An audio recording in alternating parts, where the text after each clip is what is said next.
السلام عليكم ورحمة الله وبركاته. الحمد لله رب العالمين والصلاة والسلام على أشرف المرسلين وعلى آله وصحبه ومن تبعه بإحسان إلى يوم الدين. أما بعد.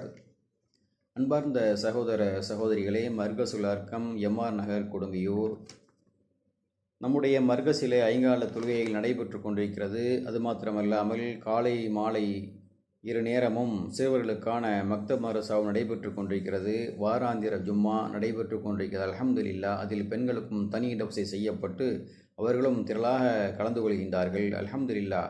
அது மாத்திரமல்லாமல் பெரியவர்களுக்கு இரவிலே குர்ஆன் ஓத கற்றுத்தரப்படுகிறது. முழு நேர மற்றும் பகுதி நேர ஹிப்ஸும் நடைபெற்று கொண்டிருக்கிறது.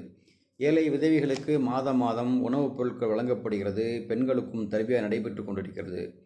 இது மாத்திரமல்லாமல் ஞாயிறு தோறும் தாவா மாற்று மதருக்கான தாவா நடைபெறுகிறது. அதில் இலவசமாக அவர்களுக்கு நாம் குர்ஆனும் கொடுத்து வருகின்றோம். அல்ஹம்துலில்லாஹ். இந்த செயல் அனைத்தும் ஒரு வாடகை கட்டிடத்தில் தான் செயல்பட்டு கொண்டிருக்கிறது. நாம் செயல்பட்டு கொண்டிருக்கக்கூடிய இந்த இடம் விலைக்கு வருவதன் காரணமாக அதை சொந்தமாக அல்லாஹ்வுக்காக வக்ஃப் செய்வதற்கு வாங்கலாம் என முடிவு செய்யப்பட்டிருக்கிறது. இதனுடைய தொகையை பொறுத்தவரை 1,70,00,000 ரூபாய் என அவர்கள் கேட்டிருக்கின்றார்கள்.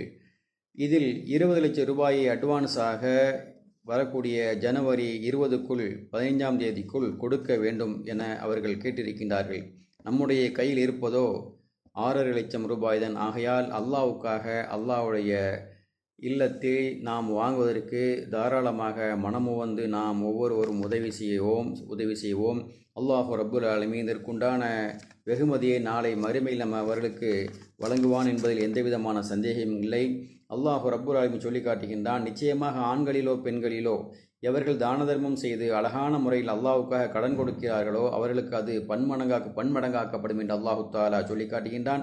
மேலும் அல்லாஹ்வின் தூதர் ஸல்லல்லாஹு அலைஹி வஸல்லம் சொன்னார்கள், யார் அல்லாஹ்வுக்காக ஒரு இல்லத்தை கட்டுவாரோ அவருக்கு அல்லாஹ் ரப்புல் ஆலமீன் நாளை மறுமை நாளிலே ஒரு சொர்க்கத்திலே ஒரு மாளிகை கட்டித் தருவதாக சொல்லி காட்டுகின்றார்கள். அந்த அடிப்படையில் நாம் அல்லாஹ்வுக்காக நம்முடைய தானத்தை வழங்குவோமாக.